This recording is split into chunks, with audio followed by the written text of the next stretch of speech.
Hello again, I'm Simon Grant and we're going to be talking about the short staff today.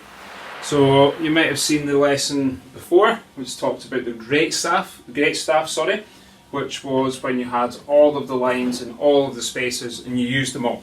Alright, for an instrument that has a huge range of pitches. Alright, things like piano, really high, really low. Some instruments don't need the full range of the great staff. Alright, so they don't need the 11 lines, 10 spaces, 21 degrees of pitch, as explained in the great staff. Some instruments only need 5 lines, alright, and that's what a short staff would be. 5 lines, 4 intermediate spaces. Okay, so for the benefit of this, we're going to ignore these bottom lines and I'll probably zoom in to the video when we're talking about each staff. So let's say bagpipes, for example, right? Bagpipes only need the top half of the great staff. Alright, down here is too deep. The pitch of the notes is far too deep for the bagpipes. So it would only need the top half. Alright, so here's my treble clef coming in. There. So it only needs the top half. Okay, so that's why you'll see a lot of instruments will have music where it's just 5 lines.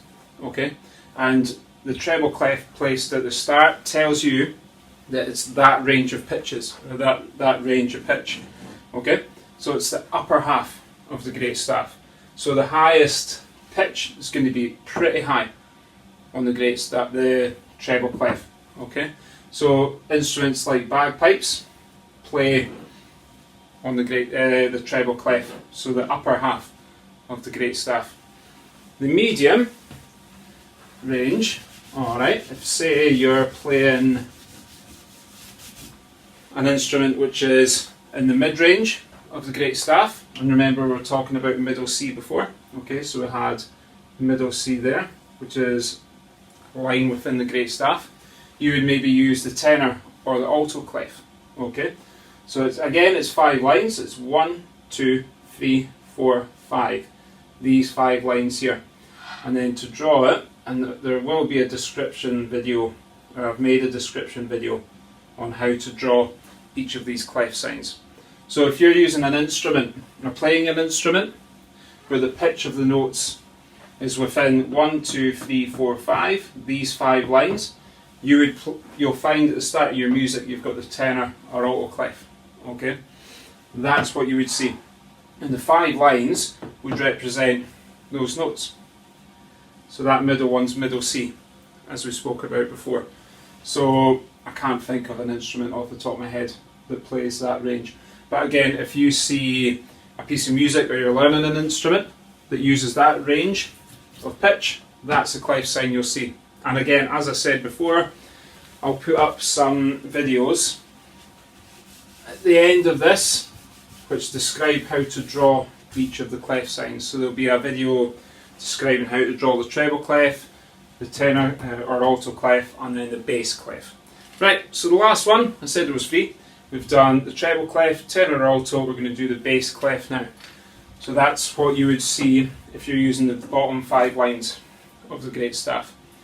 So the bass clef starts on F with the dot, and then remember we were saying it's a fancy artsy 7 with the 2 dots there, and that is going to be F there. On that line is F. So if you're playing an instrument, I'm going to have a stab and say a tuba. Alright, so an instrument like that, which is, you've all heard a tuba, boom, boom, boom, before. Alright, it's quite a low pitch and instrument, okay? So its staff that we'll use is the bass clef, I'd imagine. I don't play the tuba. Alright, I'll find out though. So it would use the bottom half of the great staff. Some instruments you'll see, like I said before, piano, I can think as an example, probably use them all. Alright, so your music's going to have all 10 lines, alright, and it's going to be quite intense following whatever you're doing. I don't play piano and I'm not even going to try, alright. I'm quite content, that's the school bell, I'm quite content with my 1 line. Either I'm above it or below it, Alright, this is where snare drummers and tenor drummers, you realise we've got it so easy, man, it's unreal. We've got one line. These poor pianists, or I'm going to call them pianoers, they've got 10 lines to follow. Mental, I know. Okay, so let's refresh. The short staff is 5 lines, 4 intermediate spaces. Okay, that's what the short staff is. And it's used when the instrument's pitch doesn't require the full range of the great staff. So it doesn't need all them, it just needs 5 lines. So the first one we talked about was the upper scale, or the upper range of the great staff, which you would use with the treble clef. And then if you remember back to one of our previous lessons, this line was G, and I'm going to put it there. So that was G, or the G clef, a lot of folks say as well. And I like to sometimes refer to it as the G clef.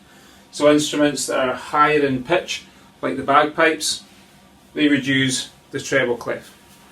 The second short staff and clef sign was the tenor or alto clef.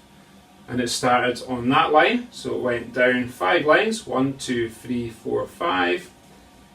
And when you're drawing it, and again, I'm a bit freehand here, but there's a better video after this to explain how to draw it. And you don't need to draw them all, alright, because you need to be able to draw them for your exams.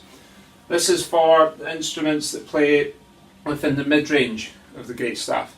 So these 5 lines, 1, 2, 3, 4, 5, are instruments that play on the tenor or the alto clef. And the final range of the great staff was at the bottom. Alright, so the deep instruments, like I was saying, the tuba. And it's going to start on F when you're drawing it. Artsy 7, 2 dots, and for me the 2 dots are good because it symbolises where F is. So a lot of folk refer to the bass clef as the F clef. Okay, certainly I like to refer to it as that sometimes, if I'm teaching a theory lesson in person, just to keep folk on their toes.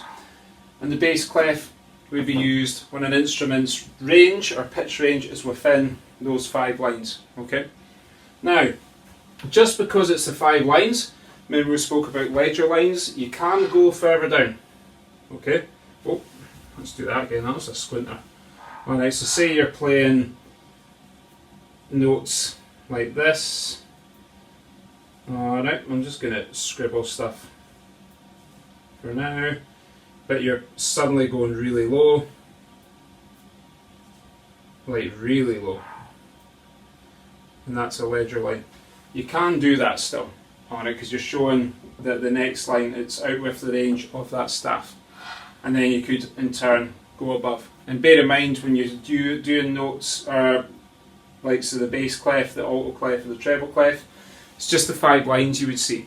You wouldn't see the 5 above, they'll be gone. And then if you're using treble clef, the 5 below, they're gone. Alright, you don't see them. It would look like this. Alright. So just those 5 lines at the top.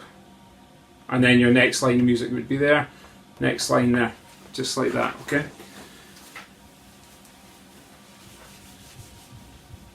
So, to refresh, short staff consists of 5 lines and 4 intermediate spaces. And it is used to show an instrument's range within that staff, or show instruments that do not require the full range of the great staff. Okay? You'll need to know that, alright, for your exams, and it's quite handy to know. And you'll be thinking, snare drumming, we don't need to know that. We do, alright, it's musical theory, you need to know this sort of stuff. I know we just use one line, alright, and our instrument is an instrument of definite pitch because we can't really play a high A on the drum or a low G, we just hit it. Alright, we can tune it and make it sound brighter or duller, but we can't really tune it to a pitch, unlike the tenor and bass drums, which you can tune to a pitch. And funnily enough, tenor and bass drum pitches are on the F clef, and it will be A for tenor traditionally, and then low A for bass drum. And obviously you can tend to tune tenor and bass out with that, but it's traditionally high A, low A on the bass clef. And there'll be a couple of videos just now talking through how to draw each of the clef signs. I suggest, if you need, give me a shout and I'll send you some of these so you can practice them. Then after those 3 videos, there will be some handouts, as always, like a wee slide of pictures that you can copy down and write down that describe the whole lesson we just covered today. Thank you. So to draw the treble clef, so a little dot on G, go round up to the next line, down to the bottom line, round and up and down and back in one full swoop. We'll do it again. Start on G, up, round and down, all the way up and round and back again. And all you need to do is just sit and practice it. There are many, many different variations of the treble clef, but you have to start on G. You'll see some people will do a smaller circle and they'll come right round, they'll do things like this. That's fine, I don't like it, massive skull, okay?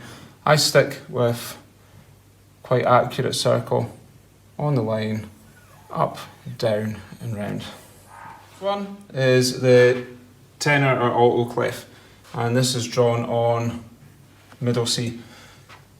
Always start with a big thick line, quite hard. I could have done with a ruler. So you're getting a solid line there. Thinner line beside it. On that thin line, as you realise, I do like a dot. All I'm doing is drawing a B from each dot. So there to there, there to there. And that for me is a tenor and alto clef. The middle dot should rest on middle C. And I'll do that once more. Solid line. Slightly thinner line. Feel like I'm on Art Attack. 1 dot, 2 dot, 3 dot. You'll probably not even see the dots once you've drew it. You're going to do a B from each of the dots to level 1 there. And that, for me, is the treble or alto clef. To draw the bass clef, you'll start on F, and again, I like to do a little dot. I like wee dots, man. And the way I describe it is you're drawing an artsy 7. So starting for the left, you'll come up to the next line and down. Always putting 2 little dots there. And the 2 little dots, along with that dot, are letting you know that this sits on F. I'll go again. Wee dot on F, up to the next line, down to there, 2 dots. And again, same as the treble clef, you see some artsy variations. You'll see some folk kind of go whoosh right round, and they'll maybe make that line thicker. Yeah, I don't know, give it a mohawk. Don't give it a mohawk, okay. But for me, I always stick with just a wee dot, up to the line, down, 2 dots there, and that is your bass clef.